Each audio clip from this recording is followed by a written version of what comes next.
Hello friends, I am Nisha Sharma, Associate Professor, Department of English. The topic under discussion today is Relevance of Rabindranath Tagore's play The Post Office in the present scenario of Covid-19. When I read Tagore's Daghar for the first time in my childhood years, the short play appeared to me not more than a tragic narrative of a young, ailing boy on the verge of an untimely death.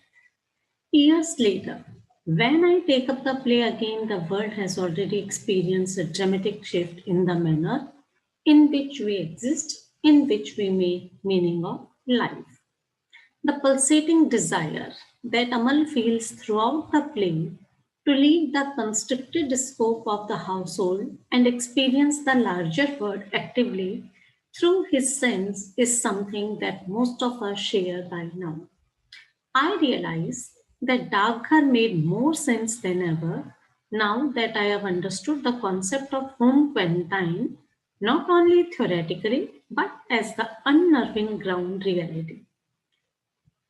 The early European translators of the play have noted that the play, devoid of songs, allusions to indigenous myths, or complex allegories referring to contemporary social disposition of India, carries a natural simplicity that appeals to an international audience.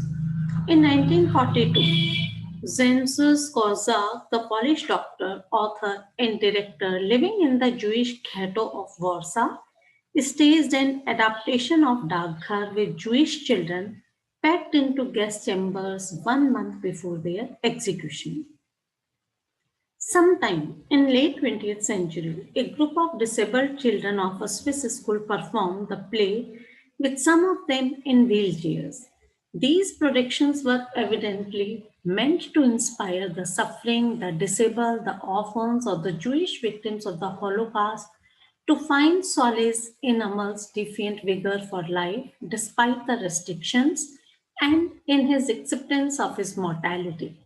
In light of the contemporary global crisis, which has its roots in the COVID-19 pandemic, and in the time of the ongoing, seemingly endless home quarantine, the international appeal as well as relevance of Tagore's play resurfaces. In brief, Daghar depicts the last few days of Amal, an orphan adopted by his paternal aunt and her husband. The frail young boy is not allowed to go out as the bad breeze of high autumn might worsen his condition.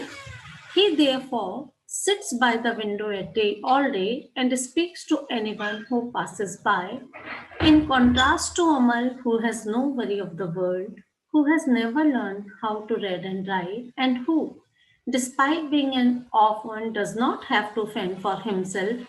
The people of the outer world he speaks to has daily works to tend to. The young boy remains outside the normative notion of productivity. However, he builds a knowledge system of his own through dialogue with people from various walks of life: a dairyman, a royal guard, a flower girl, a blind beggar, an eccentric fakir, a haughty village head, a physician, and so on. He conceptualizes his own becoming in the forms of the people he comes across. He wishes to be a postman or a dairyman or even the assistant of a disabled beggar as soon as he is a healthy. Amal does not wish to be a scholar, alienated in the limitations of a contemplative life. He would rather participate in an active life through tactile experience of the natural world.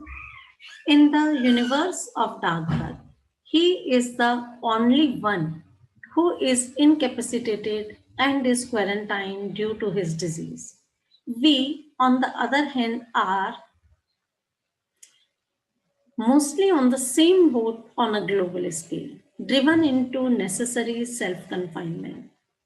Although we do once in a while hear the voices of vendors, hawkers, or salespeople as they make way through our neighborhood areas in the hope of selling whatever little essentials people are willing to buy, we do not wistfully desire to exchange places with them.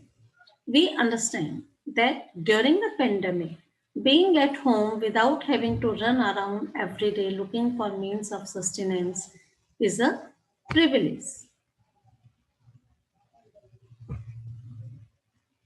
Quarantined in the relatively safe space of the contemplative life while engaging in the leisurely activities of cooking, dancing, singing, painting, reading, and writing without being compelled to participate in the active life as death and disease raise outside is a privilege that the working class lacks.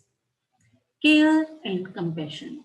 Despite not being a quintessential contagion fable, Dark Herd on an affective plane does impart a few lessons to us regarding the ways in which we can build a bridge between the home and the world in times of the pandemic. Perhaps it also suggests an alternative to the rhetoric of lockdown productivity that is being circulated widely today. It propels one to reconsider whether or not care, empathy, organic communication, and spiritual intimacy should be registered with more urgency than post productivity that finds manifestation in online classes, collaborative digital projects, social media challenges, and so on. Activities that exclude a large number of people who do not fall within the arena of casual privilege we take for granted. There is a larger allegory in Amal's dialogues with the people passing by his window. Although he does nothing but sit there gazing as far as his vision takes him, he learns to empathize and to acknowledge the daily toil of the common people and the laborers who work tirelessly to make things easier for others, the guard who watches over everyone, the dairyman who produces essential provision, the postman who brings letters, the physician who nurtures, and the little flower girl who has no choice but to work in order to help her mother run the household. Amal, despite his illness, is not exposed to a precarious childhood that Sudha, the flower girl, or the group of carefree boys may or may not fall prey to. Yet, from his comfortable, stable position at the window of the middle class foster home, where he experiences an abundance of affection, care, and attention, he gives away to the group of boys his precious possessions, fancy toys that they have never seen even before. He promises the blind, lame beggar his assistance once his health recovers and wishes to accompany the dairyman to his village to learn about the lives of the villagers.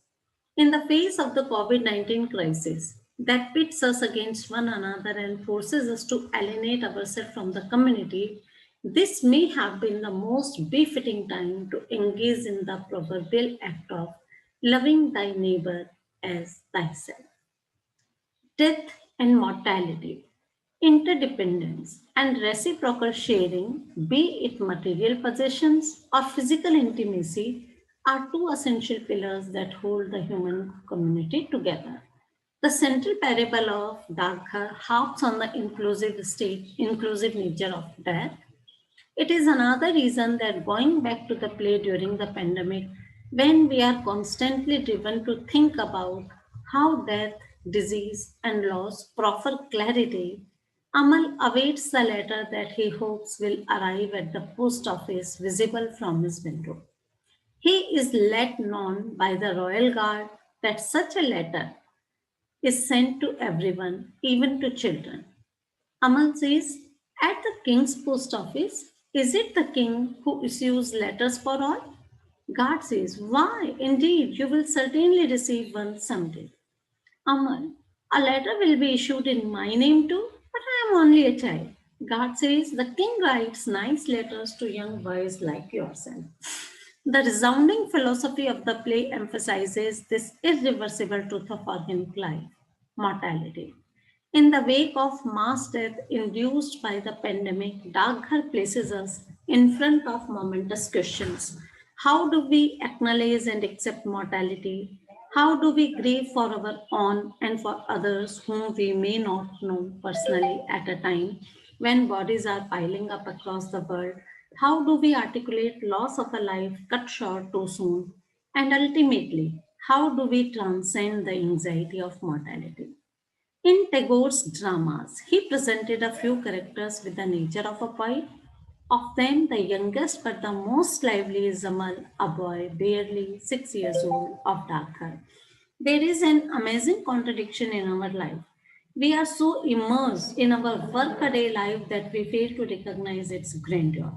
Affection or love has two aspects, attachment and detachment, attention and inattention. We are wrongly engaged and wrongly attached.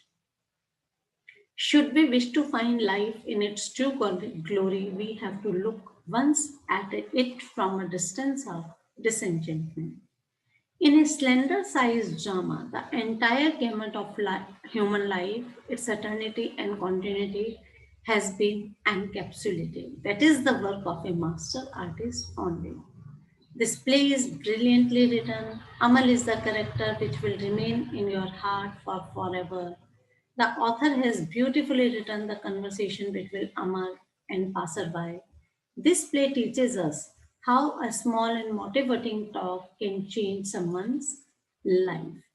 How one need to be optimistic in life. How beautiful our life and nature is. We just need to change our way of looking. Thank you.